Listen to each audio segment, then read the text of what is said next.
company, always on the run.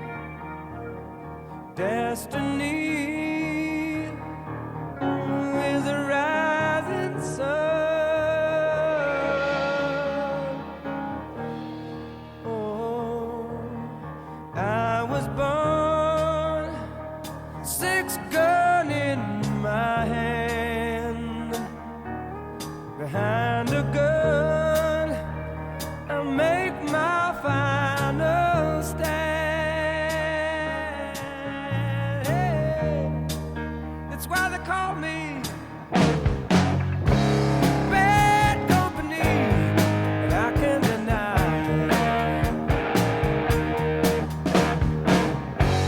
Bad company till the day I die. Till the day I die. Till the day I die.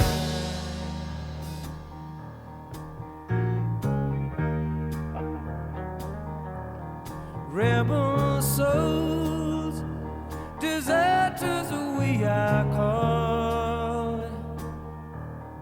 Chose a gun and threw away the sword.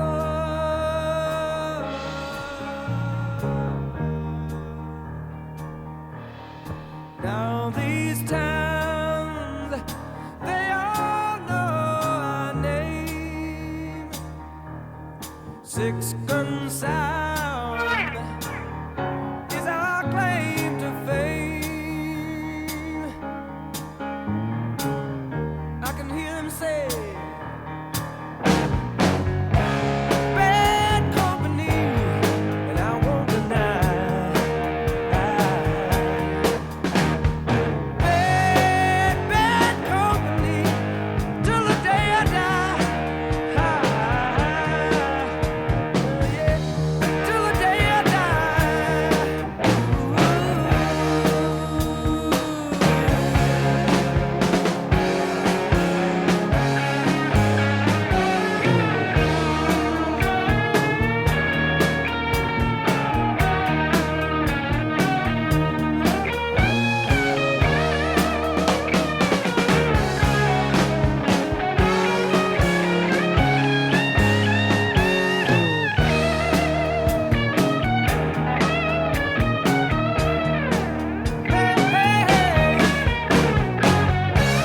Bad company, I can't deny.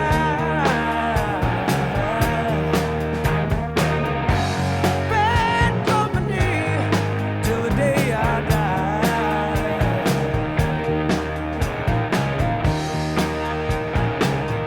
What I said, it's bad company. Oh yeah, yeah, yeah.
Hey everybody, how's it going? This is Todd Patrick with KBBT, and we are interviewing Mr. Rodney Kennon out of Houghton, Louisiana.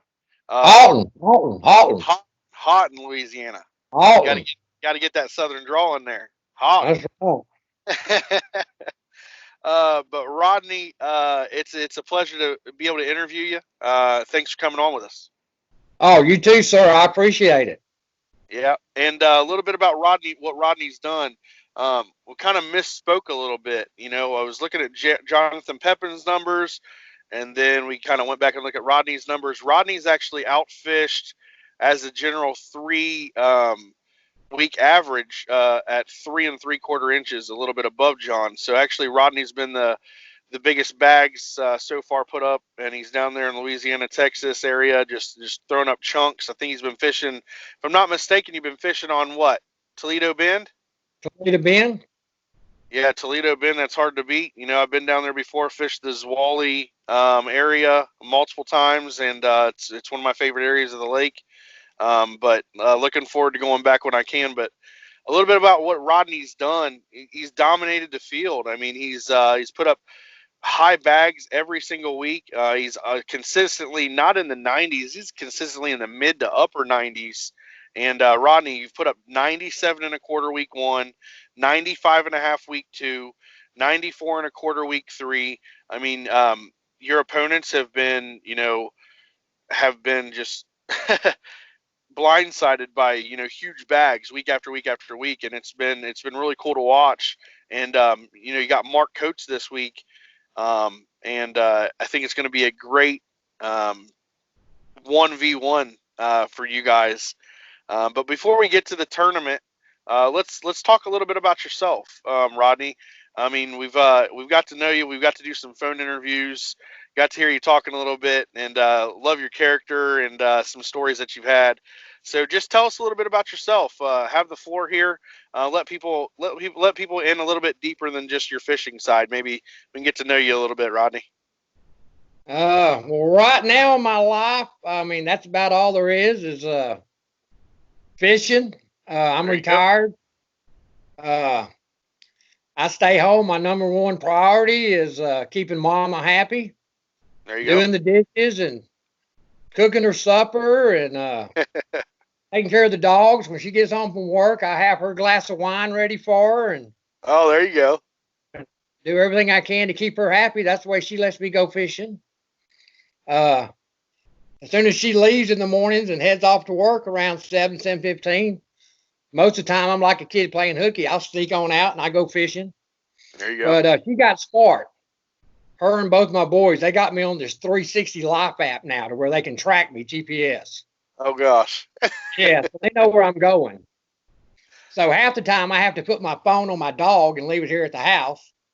So they think I'm walking around the house all day when I'm really out there fishing. So I know how to fool them. But no, just I mean, I've been born and raised this part of the country all my life. Okay. Grew up fishing early age, just normal stuff. My three biggest accomplishments are really raising my kids. I did a good job. I got three good kids. They're all professionals. I live in a little town. My son's the town cop. Okay. He's also the K-9 officer. He's the motorcycle cop, and he's heading up the SWAT team. There you go. So, if Dad gets drunk and falls out in the yard, hey, he's always there to pick me up and, bring me in, and I don't have to worry about getting in trouble. So, but no, I'm kidding. I don't drink, but I just, I worked as a painter, car salesman. I did foreclosures for years, back during the foreclosures. Yeah. I actually retired back in 2004. Me and my mom had an apartment complex and we sold it. So we got a little bit of money. I retired and I actually went fishing for a living for about 5 or 6 years. Awesome. And I went out and bought me a new truck, bought me one of them glitter boats. And it was always her dream to, let me fish all the time. And I did pretty good fishing back in those days and kind of traveled around and fished and fished and fished until all the money ran out. Mm-hmm. And because you don't make no money fishing, believe me. It's if you don't have sponsors or nobody paying your way, it runs out real quick. Oh, I bet. Then I just went back to work and been painting, painting houses for years. Okay. Made a couple fatal mistakes doing that, spray painting all them years. Yeah. Always thought I was big and bad, never wore a respirator. I'm kind of suffering now in life, my lungs. Mm. You know, they're full of paint. And, which is, my own fault. I can't blame nobody else. That and Right. smoking cigarettes. It's all caught up with me at my age. But, Everybody's got a bad habit or two.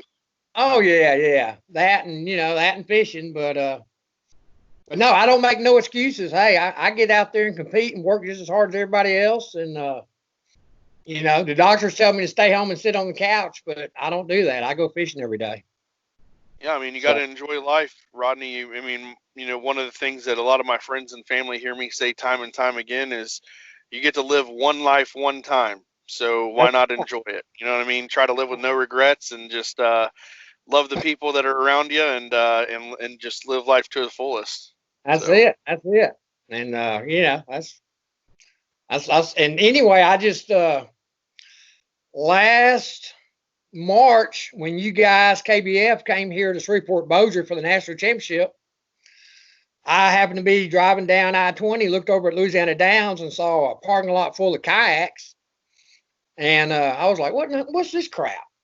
So I got off the exit down here where I live and went back up the Highway 80 about 6 miles, pulled in Louisiana Downs, and went inside to kind of check it out, see what was going on. And that's how I learned about the KBF and, everything. And I attended all 3 days of the weigh-ins and, saw the whole thing and bought the lures and ate off the food trucks and went around, kind of got as much info as possible.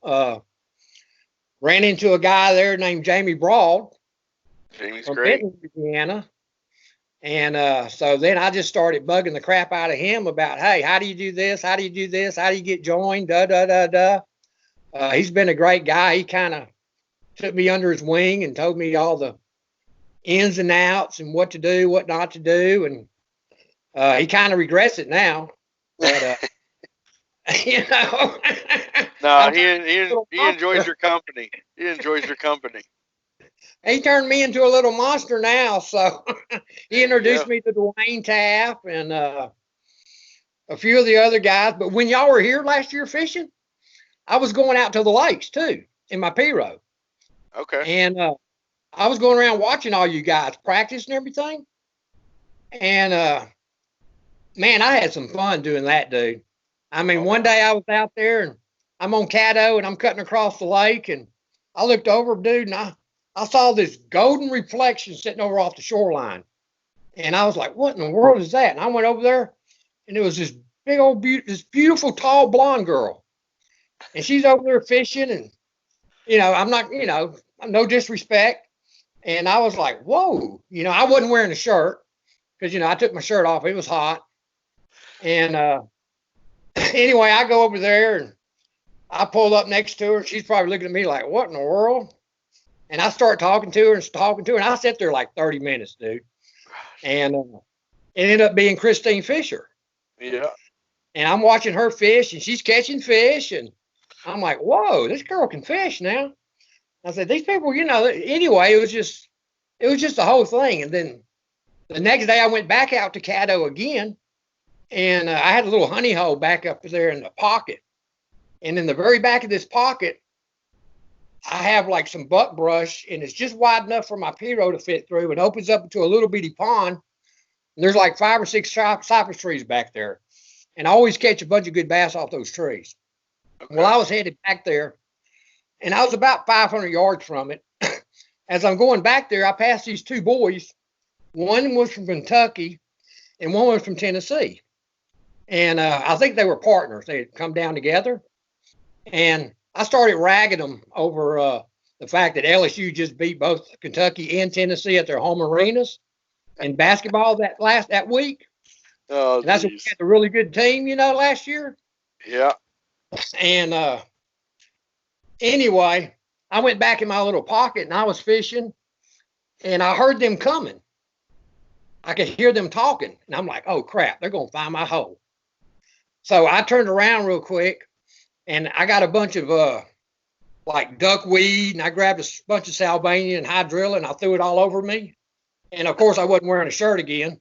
I threw my 12-inch Bowie knife in my mouth, and dude, I come flying out of that hole, and they're like, right. Oh gosh, that's hilarious. I love to fish. I like to have fun, you know. Yeah, well, good. That's a good little story.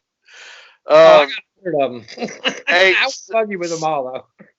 So do you have any other hobbies? Is there anything, or is just fishing just life? Fishing's what drives you, and that's your passion. Yeah, that's about. I mean, you know, back in the early days, I coached baseball for like 18 years. My kids, both my boys, from the time they could walk, all the way up until like the age of 30, men's league. I always coached them, and I played with them.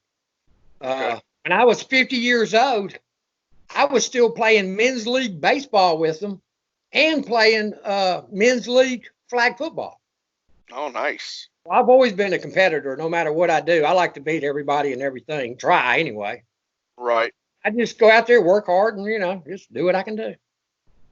Well, that's I cool. don't really have any hobbies now, but just taking care of the home. Yeah. Going fishing, padding my stats. I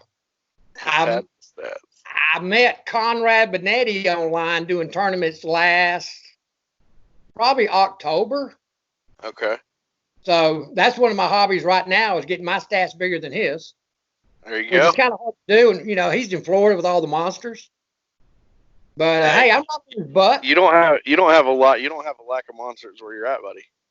Well, we don't have them big, long double digits like he does. Right. I mean, you know, he catches 24s, 25s. Down here, you're lucky to get 23s are pretty big fish down here. Right. But yeah, me and him, we always talk to each other, and every time we find little tournaments, you know, outside of the KBF, we always enter them. And, you know, usually in all these little tournaments, our main goal is either, you know, Kennon, Benetti 1-2 and everything we do. Well, you guys have done well. You guys have done well in this tournament. You guys both made the Elite Eight, so congratulations on that. But let's get into fishing. You know, a little bit more. You know, what actually got you into fishing? Where did your passion for fishing come from? Is it something that's been ever since you're a little kid, or, you know, what tripped your trigger with fishing? No, my mom and dad divorced when I was like 10. Okay. My dad was a big time politician. He was always on the news, on TV. My mom wanted to get the crap out of this state because she got tired of seeing his face on TV. Right. So she took us to Dallas, Texas. We moved out there to a brand new lake called Lake Ray Hubbard. We had one of the first homes on the lake. Back in them days, it was a brand new lake. There was nothing there. It was just all hay fields, cow fields, and a couple of houses. Did I lose you? I'm here. Okay, you just went small real quick. And anyway, they started building other houses around us in this little neighborhood. And we had all kinds of like celebrities and stuff move in there. And one of them was a professional fisherman. And he took me under his wing, and he kind of taught me how to fish. And the first rod and reel I ever had was a Garcia Ambassador 5500. Okay. And, you know, so I've always used bait casters. Right. And, you know, I've just been kind of doing it ever since. Well, that's awesome. That's a cool way to get into it and stuff like that. So, you know, we've already got to hear about, you know, how you got into kayak fishing, you know, because you kind of saw the KBF NC last year in Bossier, Shreveport, Louisiana at the Downs there. And, you know, it's really cool back. Yeah, it's a really cool backstory that you got there. Go Tigers. Yeah. Go Tigers. So, I mean, your kayak fishing career is minimal, being as in you've only been into it for slightly over a year now. But what would you say your top memory kayak fishing thus far has been? Well, it'll probably be tomorrow beating some country boy named Coates. Then next week beating a Florida boy named Benetti. And then I would love to face Marty Hughes in the championship. Look at this. And tag it You already got Marty Hughes. the book written, and you're already signing autographs, huh? Well, yeah, I mean, and it's a bunch of us kind of no names guys that made it. You know what I'm saying? Yeah, you did. Oh, I filled out one of them bass brackets like a lot of us did, and all the big names fell. Now I know in round 2, when the next bracket comes out, oh man, they're all gunning for us. But hey, bring it. We're ready. It's going to be fun. May bracket is stacked for sure. That's right. So we'll have to see how that goes. Yeah, it's going to be fun. But yeah, hey, I appreciate everything that Greg's doing and you're doing and Marcus MCing, and you guys have been great, and the KBF and Chad and his wife and Joe Habernack and Amanda Brandon and Lynette Bretlinger, and I mean all these guys are great, and they've all I talk to them all the time and have all kinds of hundreds of questions for them, and the whole kayak world is just I don't know, it's just I really it just gives me a reason to get up off the couch and do something every day. It's a good, nice, tight knit, close family, and everybody respects everybody, and it's been a privilege, honestly, to be a part of it, like I have for the last 3 years, and I'm looking forward to many more years of it. Yeah, I wish I would have found this 10 years ago. Yeah, for sure.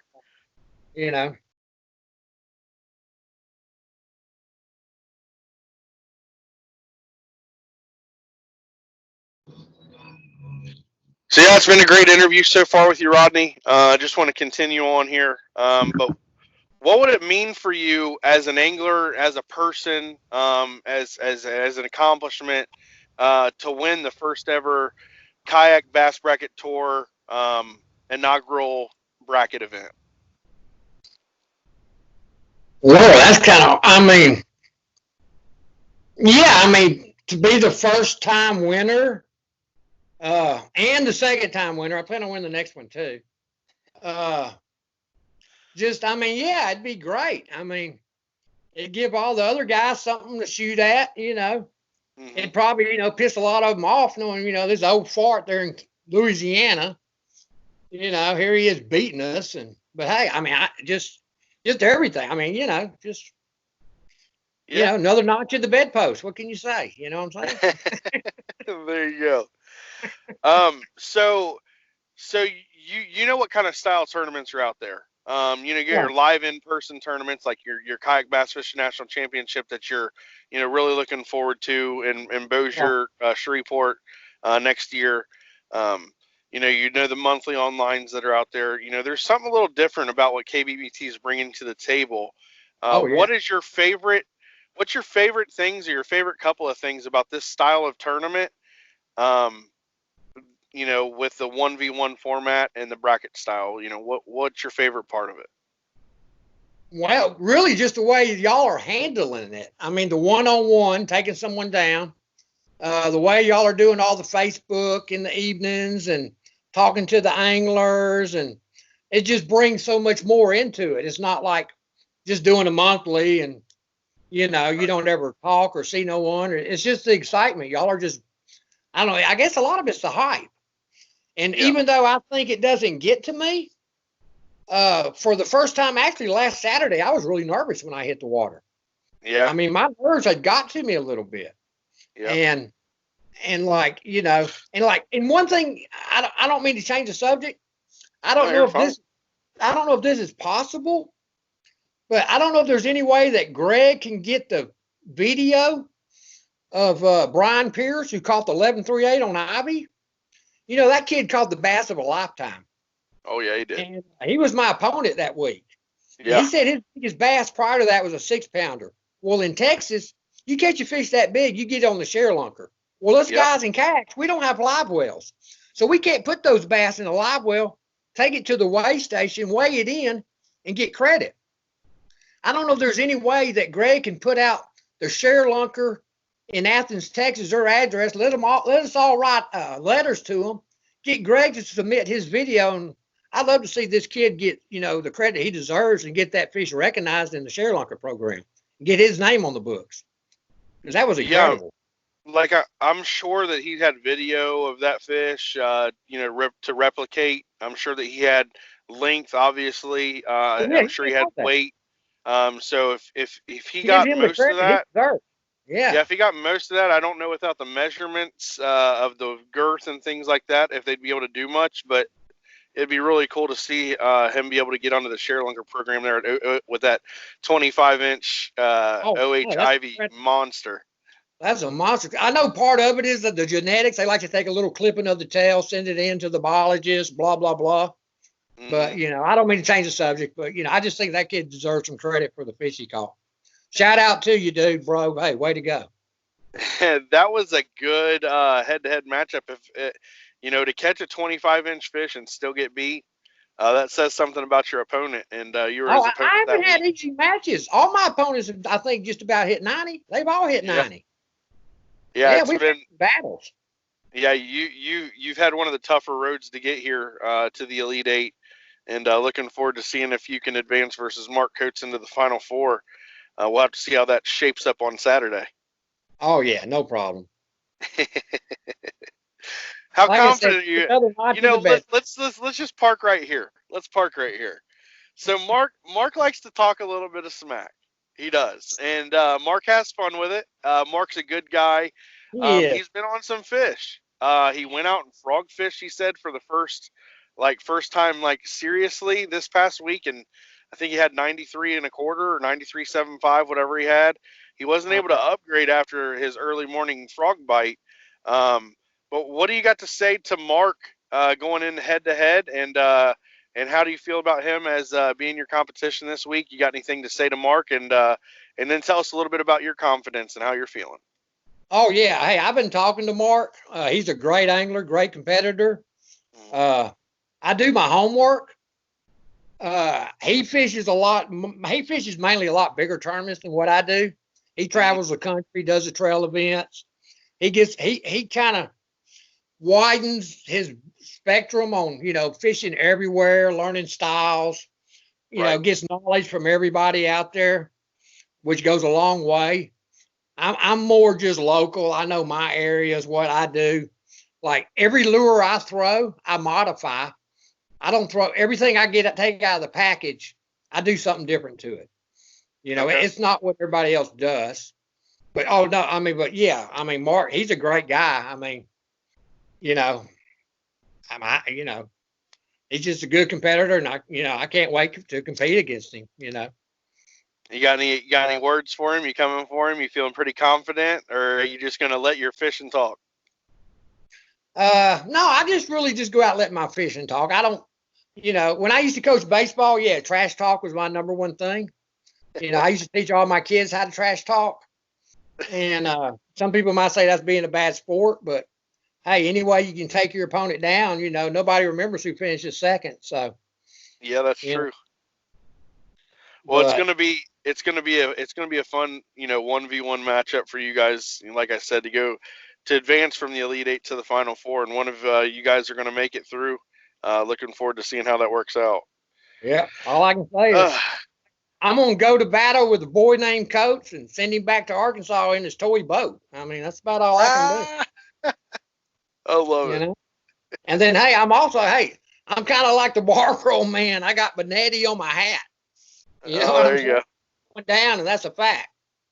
And then I ain't saying nothing about the championship because I don't know none of them guys. I respect them. So Yeah, I like respect you. the guys, other guys too. I'm just joking. Yeah, oh, it's all in fun. It's all in fun. Nobody's taking this to heart. It's Like all I it's said, all I'm, in I'm fun. It's a totally competitive sport. unorthodox. And I don't have a frog rod no more because I lost mine last week myself.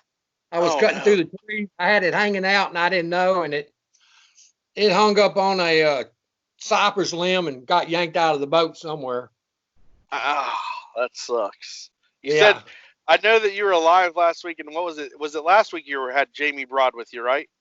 yeah. He said he was And I out there know to that he, take care, but he was yeah, just out there spying on me, trying to see what I do. and I know that you said Yeah. there when you were live, we were talking, and Jamie got caught up in some trees with his rod sticking straight up. You can't do that in the cypress trees. No, not where I fish. These guys got all these. poles sticking up in the air like antennas. And I mean, you can't do that. You got to lay them down. I only carry like 2 or 3 poles with me. Okay. I don't carry a bunch of poles. I don't carry a bunch of gear. I mean, just give me 1 pole, 1 lure, and that's all I need. I go to work. Right. I know what I'm doing. Right now I'm still chasing the snake hatch. Okay. So I'm throwing big worms. I'm throwing, spinner baits and chatter baits. Mm-hmm. Coming up here in the next week, I'm going to be chasing the bird hatch.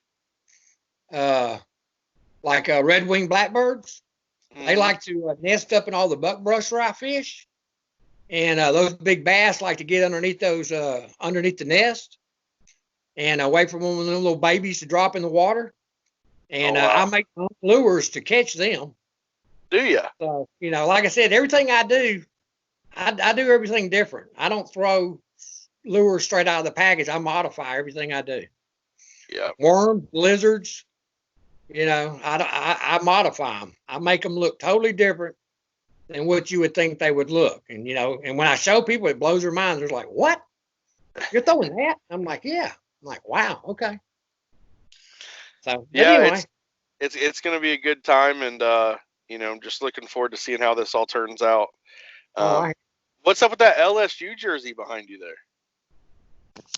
Oh, that's my, Mark called me last week and said, hey, man, you need to take a picture of yourself with your fishing jersey. And I'm like, dude, I wear a Sherwin-Williams shirt with holes and paint on it. That's my fishing jersey. Now, my wife did get me my Joe Burrow jersey, and I was going to wear that in April to the national championship. That was going to be my fishing jersey. Nice. But I'm still saving it for October. That's what I'll be wearing during the national championship. And I don't know if you can see what I got on the wall right here. I'll get real close. Can you read that? Kennon and Benetti forever. There you go. Love you, bro. Now, next week, I'll be using that for toilet paper. Oh, the smack talking has commenced. Well, no. I mean, I'm just, hey, Benetti knows me and Conrad, like I said, we go back. We always, our main goal going to every tournament is to be 1-2. And usually I'm always 2. I'm always nipping on his heels. It's hard to catch Benetti, but that's okay.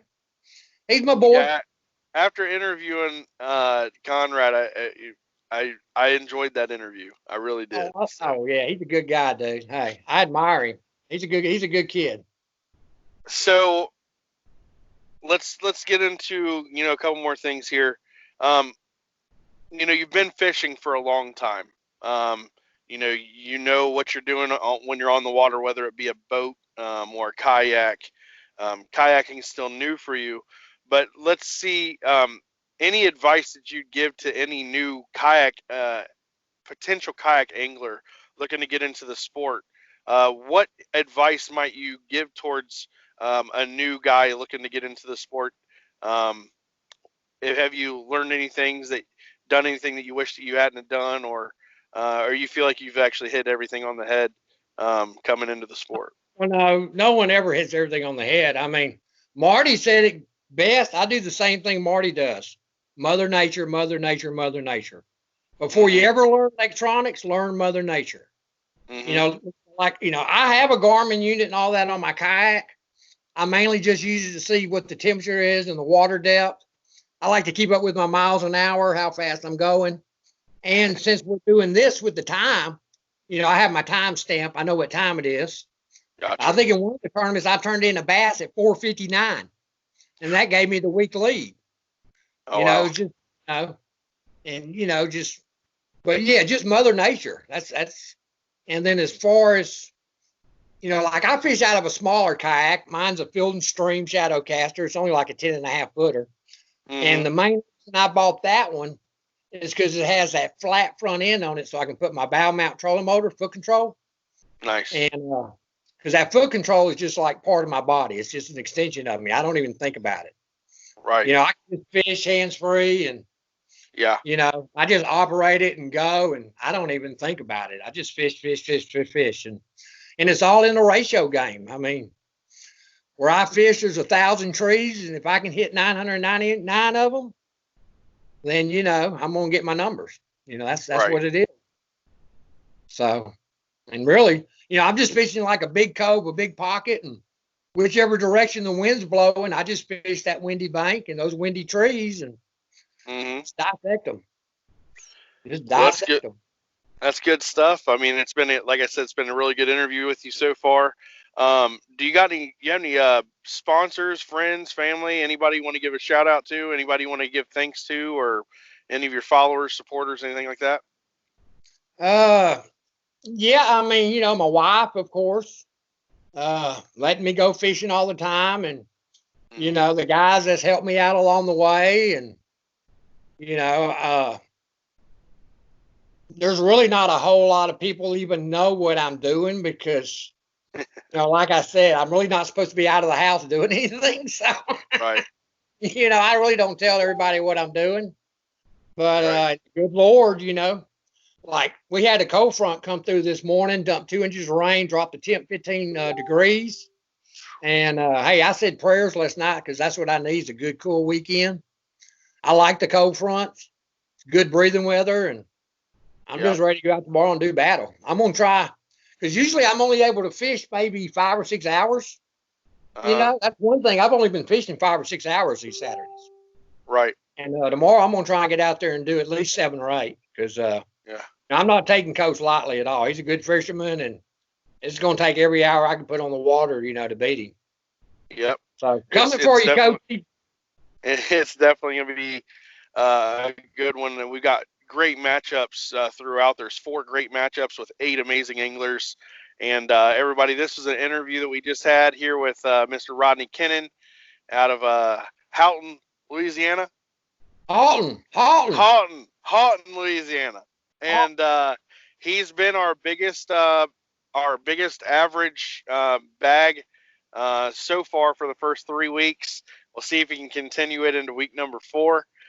Jonathan Pepin's nipping right on his heels, about 3 3/4 inches behind the total bags combined after 3 weeks. So, Rodney, it's been a pleasure. It's been a pleasure of mine to be able to talk to you, interview you, get to know that personality a little bit better, have some laughs with you, and get to know you on a little bit deeper level. So I appreciate you coming on with us. One last thing.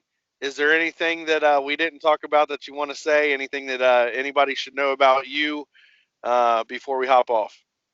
No, man. Just I like to go out on the water and play my music. I sing to my fish, and I love the CPR. That's why they bite, because they know I'm going to release them. And I appreciate everything you guys are doing. I love this format, and I look forward to what y'all are going to do in the future. And, hey, let's get it on, brother. Let's get it on. Go Tigers. Yeah, there you go. Well, passionate LSU Tiger fan right there, and Rodney Kennon. Right. It's been a pleasure. It's been our treat, like I said, and look forward to seeing this interview go live.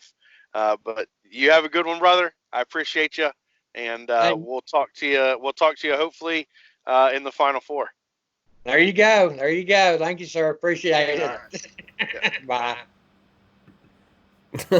That's awesome. Awesome interview. So much fun. So we're gonna roll right into Patrick Tharp here and get him going.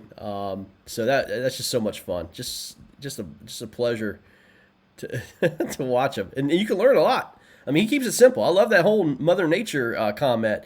Just learning Mother Nature. You take some of these guys out of their bass boats and get their computers off of them and their video game controllers. They ain't that great of a fisherman, but man, you get them out there and strip away their electronics, they ain't got a chance. Give me a Rodney Kennon any day in a swamp and see if you can lay some slabs on the board. So that's fun, man. All right, let's go ahead and get Patrick Tharp on the interview here, and we'll wrap up our series of the Elite Eight. I've had just an awesome time watching these interviews, and that was a treat. So here's another treat for you. Patrick Tharp, again, he won by 1/4 of an inch last week, and I'm sure they're going to be talking about that. So this is going to be pretty good conversation. So here we go.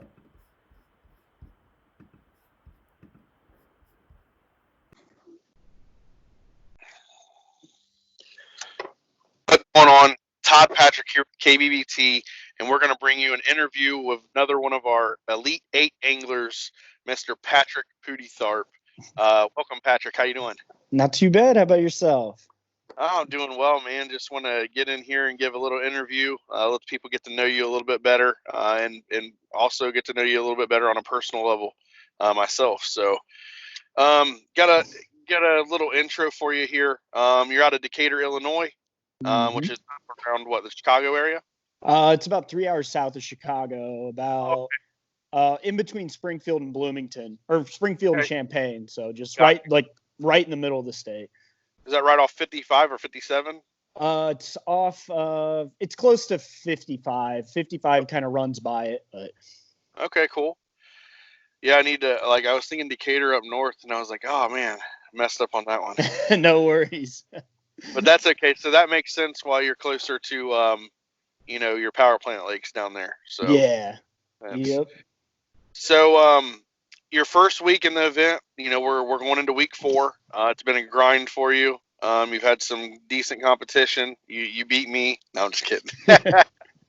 But you did. You thumped me, and that was in week 2. But week 1, you had 72 3/4 inch. Week 2, you had 83 1/4, and week 3, you turned up the heat and you put up 91 inches.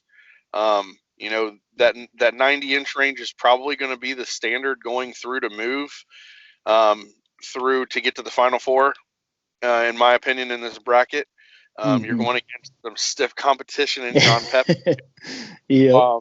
If we did the math right, his total average fish is the highest in the tournament so far. So with what John's doing up there in the UP, you got your work cut out for you. But I know that if you hit up Sancris or Newton or wherever you end up going, any of these power plant lakes in Illinois, darn well that you can put up 100 inches in a good day of fishing there. And I'm looking for you to maybe knock John off the top this week. I really think I have a lot of confidence in you, and I think that maybe we might see a big upset, because that's what would be considered with what John's done, and then how you kind of way up. So we're looking forward to that matchup on Saturday for sure. Absolutely. So Patrick, first question, it's an easy lead in, man. I just kind of want to get to know you. So, outside of fishing, what are some things you like to do? Just what do you do for work? If you want to talk about that, talk about your family, friends, hobbies. Just tell me about yourself. And yeah, let's just get to know you a little bit better. So yeah, you mentioned I'm from Decatur, middle of nowhere, Illinois. I'm a water operator for the city of Decatur, so I work third, so I get to fish almost all day, every day, which is nice. Live with my parents currently, still my roommates, but hoping to move out on my own here soon. But yeah, I've been fishing for a while. All my hobbies really just involve fishing. I build my own rods, a lot of my own tackle I build, so that keeps me busy when I'm not fishing, which isn't a lot of the time. But so I do a lot with fishing.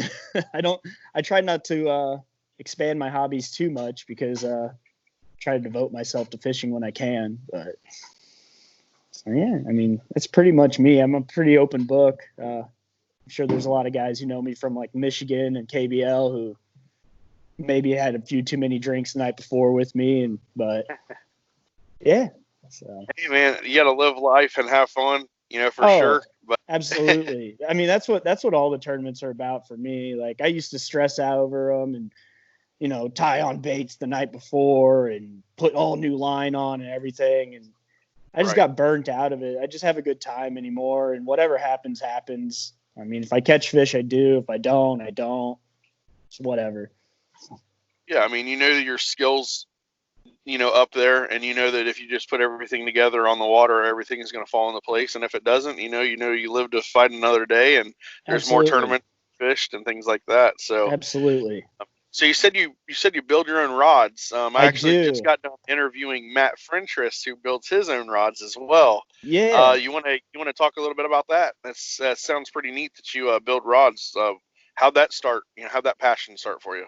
Yeah, well, it's ironic you talk about Matt because he messaged me this morning because I posted in a rod building group, And he was Okay. asking me, he's like, "You build rods?" I was like, "Yeah." And so we got talking about that this morning. But I've built on and off for past probably 5-6 years. I actually got like a rod building kit when I was in high school as like a Christmas present. First 2 rods. The first one broke that I ever built. The second one was just absolute garbage, just because it was just I did such a bad job, and so I kind of put it off to the side, kind of explored some other avenues, but I've gotten back into it probably the last 2-3 years. I've started building everything again. I pretty much only fish my own rods now, which is pretty cool. So it's just something else to do. I mean, I've poured lead and built jigs, jig heads, and all that since I was probably 12. So I've been doing that for almost 12, 13, 14 years. So yeah, I mean, it's fun. I make my own stuff and fish my own stuff, and it can be overwhelming at times not to go buy stuff off. If you need something, you got to build it. But I enjoy it. I try to do as much as I can in the winter, and it holds me over all summer. So it's kills the time, something to do.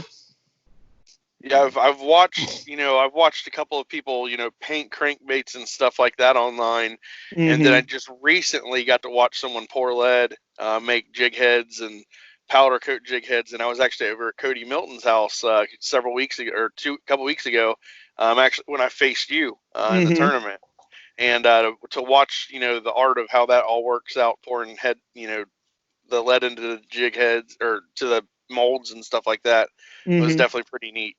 Oh, absolutely. It's something to do, and you can kind of do your own creations. I mean, I tried painting the crankbait thing. It was I mean, I did all right, but it was just like, man, this is such a pain. But so that I don't do. That's pretty much the only thing I don't make is crankbaits. But other than that, I mean, just about everything. That and soft plastics. I never got into that, but pretty much anything that's a jig or spinner bait or anything like that I make, and same with rods. So yeah. Keeps me busy. So we got to know you a little bit, outside of fishing. Let's dive a little bit into fishing.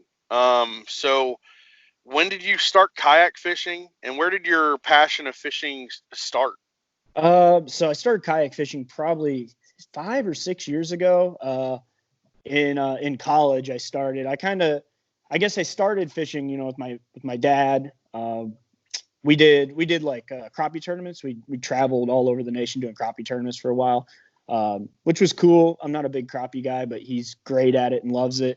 We did some like bass boat stuff, but I mean, he wasn't the best at it. I wasn't the best at it. So we kind of fell out with that. I did like the Junior Bass Federation all through junior high and high school. So that kept me busy there. I definitely got to experience new places, different fish with different people, different boat captains too. But I kind of got in the kayak thing because I had a car. I didn't always want to feel like dragging my dad out if I wanted to go out whenever. So I went ahead and got a kayak, and I liked it. So I got another kayak that was a little bit nicer. So I rocked that for a couple of years until I got my first Hobie, which was probably 3 or 4 years ago. And ever since then, that's all I do. I fish a couple boat tournaments a year, but other than that, it's all in the kayak. So I find it a lot more enjoyable than taking a boat out and catching a few dinks and going in. I mean, and plus with the power plant lakes, you got to have a 25 horse motor. So basically the bass boat's useless out there except for the trolling motor. So it works out for me. Well, I mean, that's pretty cool. I mean, what boats were you in before you got into Hobies? So I started out with a Tharp 120 that I just bought at like a box store. And then I moved to a Jackson Kilroy, which I love that boat, but I just needed something with, hands-free, a little bit bigger for all the crap I carry. So I finally just made the jump to the Hobie after I demoed one time in a pool, and I was like, all right, I'm sold. So I've been rocking that since. So what are you in a Hobie PA 14? Yep. Yeah. Yep. I mean, Hobie's an industry standard. I mean, it's an iconic brand and boat that is in the kayak tournament scene. It's a favorite of a lot of guys, and it's a nice boat. So anybody interested in the Hobies, definitely go check out the Hobie lineup. Oh, absolutely. So, you've been fishing for a while. It sounds like you started fishing out of a boat with your dad on and off, doing different things. Got into kayak fishing. So, what are some of your favorite memories fishing in general, and then what's your favorite kayak fishing memory or achievement? General, just every year we take a week trip up to Wisconsin. Okay. It's about 8 hours, 9 hours from here, and we just go and we mostly crappie fish. We bass fish some, but that's all we do for a week straight is just go fishing. And we've been doing that since I was a toddler, like every year, pretty religiously. So, I mean, it's always a fond memory. And this past year was the first year I took my kayak, because usually we just park the boat in one lake and that's where it sits. And this year I got to actually explore a couple of the lakes around there and kind of see what all it had to offer, which was really cool because the lakes are so different up in Wisconsin. You can go one place and it's a weedy largemouth lake, and 20 miles over it's a rock deep smallmouth lake. So it was cool to kind of see some new places. And then probably favorite kayak memory or achievement would be this past year at MKT. I finally was able to snag the Angler of the Year. I'm pretty sure I came second the year before to Bogdan, which it came down to the last event, and he ended up winning. I think I took like sixth or something like that, and he beat me out with points. But I was finally able to get it this year, which was my goal all along, is I wanted to win AOI for MKT. So that was super cool. Well, that's a pretty cool achievement. I mean, people that don't know MKT. I mean, obviously you and I do. I know it from being on the east side of the state, on the west side of the state. Tom Mullins and Kyle Van Leuven and Mike Anderson, they're running a great deal over there with MKT. Arguably, in my opinion, one of the most competitive and one of the biggest and best kayak bass fishing tournament trails in the country. So for you to be on top of that trail with guys like Steve Galinka and Dusty Murguia and Bogdan Korostetsky and all these other guys that fish over there, congratulations on winning your AOI over there. That's quite an achievement. Thank you. Yeah, I mean it's a great little trail they have. It kind of happenstance. I even figured I heard about it.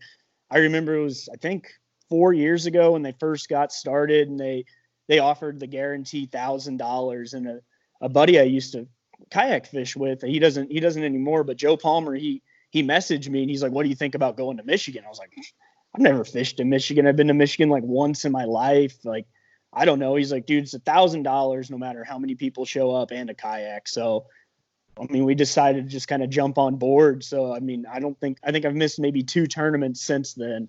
But it's fun to fish new places you've never seen, good lakes. Around here it's kind of hit or miss sometimes, but up there, you're always fishing somewhere good, even if you're catching dinks. Like, it's always a fun time. So. Yeah. Like I said, Tom Mullins, started one of the best trails up there, and could talk about that for hours, but we're here to talk about you a little bit. So, let's talk about the KBBT tournament so far. What you've gone through, the way that you've had to fish due to Illinois' strict stay-at-home laws and travel bans, and the way that things are starting to open up for you. Your confidence has to be building with your lakes becoming available for you to be able to, the lakes that you want to go fish. So starting off from the very first opponent you had, now going into your fourth opponent in Jonathan Pepin, tell us about, that roller coaster ride of emotions on, confidence and surviving, and now you're starting to fish some really good waters. Tell us, how you feel about that. Yeah, all along I said if we can make it till my lakes open, it might be an interesting one. And week 1 and 2, I really had to just scrape whatever I had. The first week I fished a lake I fished a couple times, and it can be good. I caught like 95 inches there on like a random Tuesday, but it's a tough lake, and I just gave it my all. And then for week 2, I was going to go to another lake, but they actually closed it to everybody out of county, and I'm out of county, so I had to kind of hop some smaller, like 60, 80 acre lakes. And I mean, there's big fish in there, but it's just one of those things where when you got 6 boats out there and 20 shore anglers, it's difficult to find your own water and kind of find your own space. Right. And then finally last week, Sangchris and another little lake I go to opened. Newton unfortunately has not opened yet. Oh, okay. I didn't know which that. I wish it had, because I think, you can definitely get a bigger limit at Newton. I mean, Sangchris can be good. Either one, you can drop 100 inches in 20 minutes if it's on, but Newton's the only one with an active running generator. So especially with this cold front that's coming through, the water would have stayed warmer. So I kind of wish it was open. So we'll see still. I didn't know it was closed. Yeah, I mean, I don't know why they didn't open it. I have kind of a theory that one of our state representatives made a video with the guide, that Tab Walker, the Sportsman Outdoors. He made a video with him, and then he sued the governor. So I think it's kind of a little inside stuff going on why they didn't open it. But I mean, it's too bad. It's a nice lake. So is Sangchris. I mean, I think it'd help people spread out if they did open some stuff. But hopefully this week I'm gonna actually not be going to Sangchris, because it's just kind of I got a little 60-70 acre lake that it's got some giants in it. It's just, I mean, I'm going to have to throw up 95, 96 inches to even have a chance. So I'm kind of just going for it. Especially with the cold front, I think maybe a smaller lake, I'll be able to kind of hit some areas multiple times and really just kind of figure out what the fish might want, versus fishing a 3,000 acre lake and trying to figure out where they are. Right. That's kind of the plan.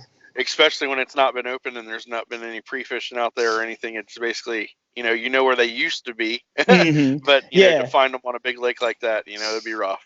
Yeah, it's been tough. I mean, those big fish, especially with the plant being down. Usually, I've been looking back at like my Facebook memories or whatever, and this time last year, I was catching fish in 20 feet of water, out deep on ledges already. So I mean, it's totally different. They haven't even spawned this year. Everything's just kind of. I mean, I don't know if they're just not really active because the plant's not running or what's going on, but everybody I've talked to, I have a couple of buddies who fish out there. Nobody's really catching those big females yet. So I was kind of lucky to find a few last week. I thought it was going to be better than it was. I mean, even with 91 inches, I thought it was going to be up in that 93, 94 inch at least range. I mean, limit of 19s with a couple 18s mixed in is what I was hoping. And it just didn't happen. So you're going all in on something a little different than what I thought. Yeah. And we're gonna see. I mean, place I plan on going, it's a good lake. I mean, I know a guy who caught a 23 out of there. I've caught multiple 21 and a halves. I mean, there's 21s, 20s. I mean, I think I went just to check it out on Sunday and Monday. I spent about 8 hours out there, and I think I had 95 inches. Just kind of screwing around. So we'll see. I mean, there's this cold front. It's going to make things a little interesting. Fish were getting on beds. They might be getting off beds. They might just hang out. I don't know. I've tried to stay away from it just because, I mean, I don't want to beat it up if I'm going to go there tomorrow. So, of course. So, I mean, we've got to know you a little bit, got to talk about this tournament so far. Let's actually talk about the tournament format that KBBT has brought to the table. What's your favorite thing about this bracket style tournament and the way that, we're kind of helping broadcast the anglers and things like that? What's your favorite part of this type of style of event? As you've fished live events before, you fished monthly onlines before, this is a little different. So what would you say your favorite thing about this style is? I mean, I just like that, it's intense. I mean, you basically have 10 hours or whatever, to fish. And that's it. That's all you get, which is super cool. And yeah, I love how you guys do the updates as well. And you definitely put the anglers first, like getting, anglers that might not compete at the national level as much, or people might not know about, that you get their names out there. So people are like, oh, I don't know who this dude is, but he's made it this far or whatever. So, I mean, I think that's really cool. And it's one of the big reasons I signed up. I mean, a lot of people in the Midwest know who I am, but a lot of people elsewhere don't, which is fine. I mean, I don't do national events or anything like that, really, which is, I mean, it's fine, but it's always nice to, hear somebody talking about your name, stuff like that. Well, that's cool. Now, did you get into the May event? I did, but unfortunately, I wasn't going to be able to fish a couple of the days, so I went ahead and Okay. gave my spot up. So. All right. Yeah, because I know that I don't know what it is with me and Illinois anglers, but I got Steve Galenka week 1. If I get by him, I get Dusty Yacker. Mm-hmm. I don't know how that works, but and I was on the ranking panel here, Yeah. mind you. I ranked the top 8 anglers all the way through in each region. So that's the draw I get. All right, I see how it is. Yeah, exactly. Not an easy one. Yeah, I mean, Steve go out and put up 90 inches somewhere wherever he goes, and Dusty, we already know what he can do. So. Oh, absolutely. Oh well. So let's move on to a little bit more personal level. Still staying with fishing. What were your goals coming into 2020 after being the angler of the year at MKT last year? What were the goals for 2020 for Patrick Tharp, and what were your goals moving forward, maybe even past 2020? I mean, I didn't really have a whole lot. I would have liked to go like back-to-back AOI for MKT. I think that'd be pretty cool. Making Crossroads again, because that was a super cool experience. That was so fun. Fishing as a team. I had a great time all weekend, and it was on Newton. I love that place. And this year it's supposed to be at San Chris, which I know even better than Newton. Nice. So I just want to make it that again. That's like for sure. Like, I want to make it to Crossroads. I mean, hopefully we still have it with everything going on, but that was pretty much the main goal. Other than that, I'm kind of you can ask Steve. He's usually my roommate anywhere we go. I'm the worst planner. Like, I don't. He'll be like, hey man, signups for MKT come out tomorrow. I was like, when is it? Like, where? And I was like, I guess I'll sign up, but like, right. He makes all the hotel reservations and everything. I don't do anything, so. Because I would forget. So yeah, I usually just am kind of a fly by the wire person. Kind of, here's a tournament, I'll go here if I can. But so you said that you really haven't really gotten into any national level events. Is it something that you'd be interested in doing in the future, or is it really not really pique your interest to really get out and travel and fish? Yeah, I haven't traveled just because I'm kind of limited.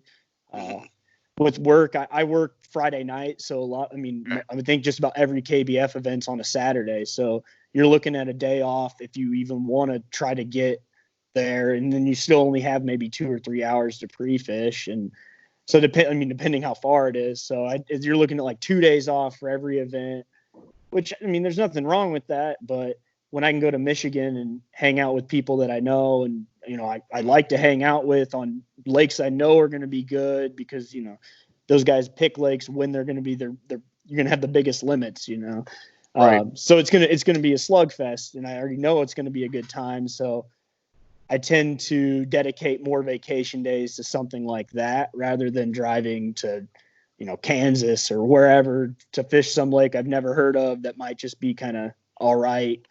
And I don't know. That's just kind of the way I look at it. I have no problem with national events. If there were more on Sundays, I'd definitely be making more of an appearance. But the whole Saturday thing makes it difficult with work right now. Kind of have to plan my days off and see what I can do. So. Yeah, it makes sense. You always have to work it around your family schedule, your work schedule, and things like that, even though that's your passion. But yeah, and fishing, I fish KBL and MKT. So you're looking at right there's 8-9 tournaments a year without even going anywhere else. So I might try to make probably not this year, but I'll probably start hopefully making it back to the national championship previous years. I know I didn't go to Louisiana last year just because it was kind of a haul, but hopefully I'll be able to. What an awesome experience it was, though. I was definitely sad I didn't go after seeing people down there for a couple days. I was like, dang, I messed up. I should have went. It was awesome.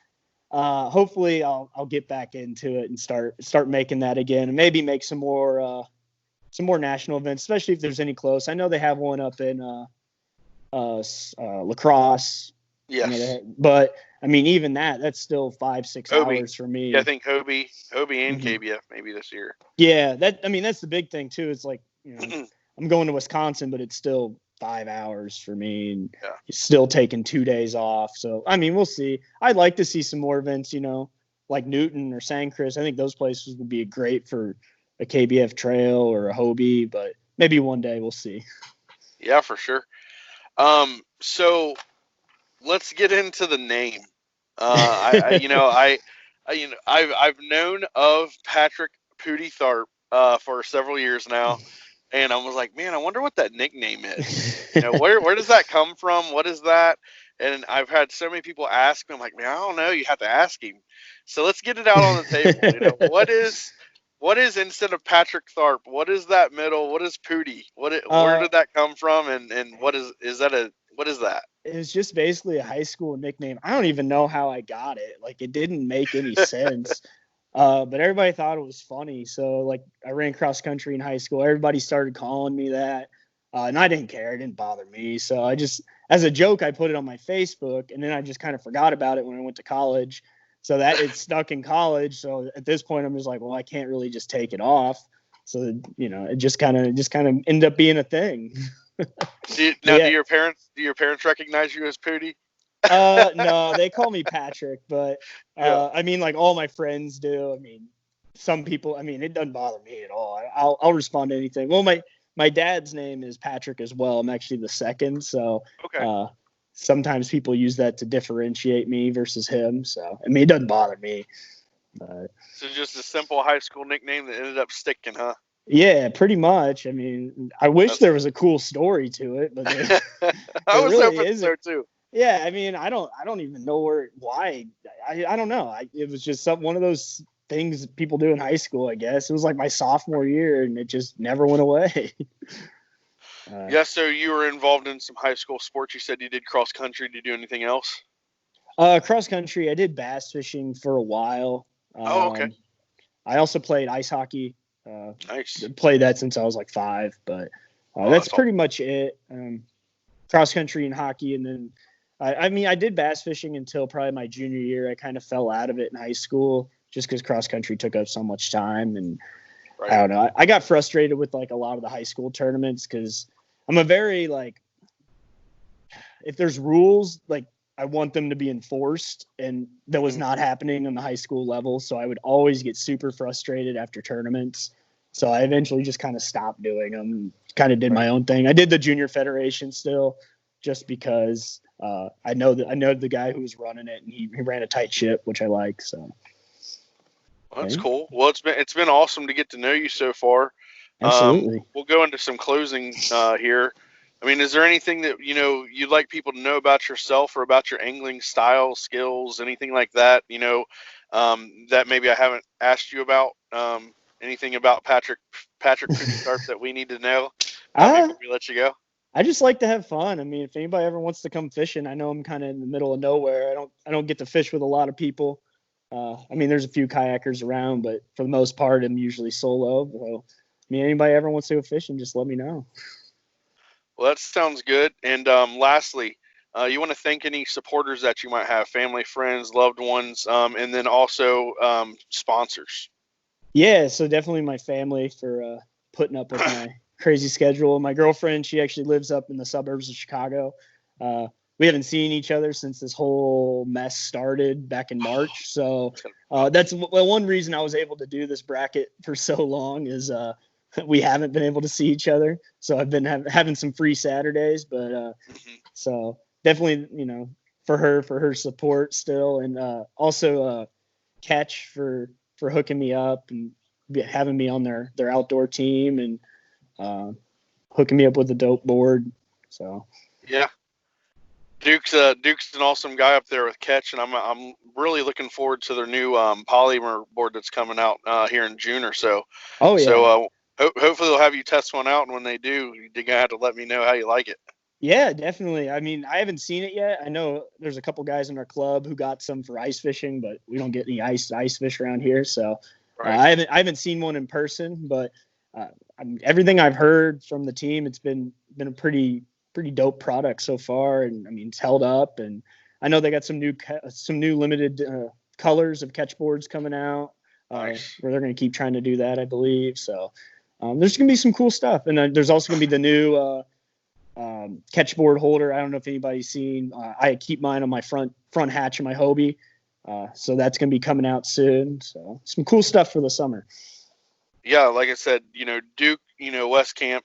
For those of you who don't know, that he owns Catch Company, Mhm. and he puts out some awesome trophies. He's built some great trophies, and everybody that needs looking to get into getting a measuring device that's KBF certified, Hobie certified, BASS certified. Go check out Catchco, and those guys over there, and they'll get you hooked up with what you need.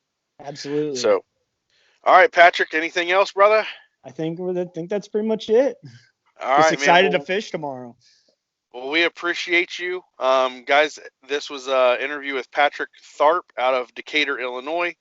He is one of the KBBT April bracket Elite 8. He will be facing Jonathan Pepin out of the UP this Saturday, and it's going to be a slugfest. I hope so. At least I think at least one guy's going to show up. So we're rooting for you, Patrick. Looking to see if you can move on to the Final Four. You're already going home with a paycheck. You're already going home with a trophy. So here on out, it's bragging rights and it's pride and it's about getting a bigger check and a nicer trophy. So absolutely. Congratulations on making it this far. It's been a pleasure to have you. Thanks for the interview, everybody. We're out. Have a good one.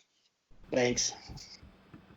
All right, that was Todd with Patrick Tharp, and that wraps up our Elite 8 interviews. I hope you enjoyed that over the last 2 days. That was some good journalism by Todd. We gave, I believe, everybody ample time to talk about who they are, and now we'll get to see them tomorrow, on air, fishing head to head. So it's gonna be exciting.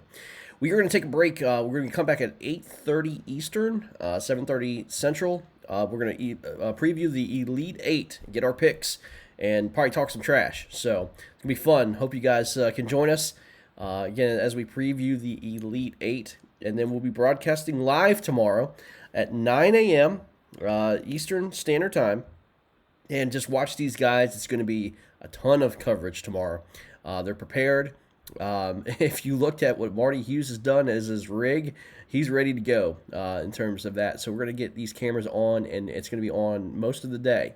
And so we're going to get these guys lined up and hopefully get some head-to-head views on Skype and see them go and fish head-to-head and kind of pan each other out and all that stuff. So we're pretty excited about it. So, all right, we'll see you about 8:30 or so. Take care.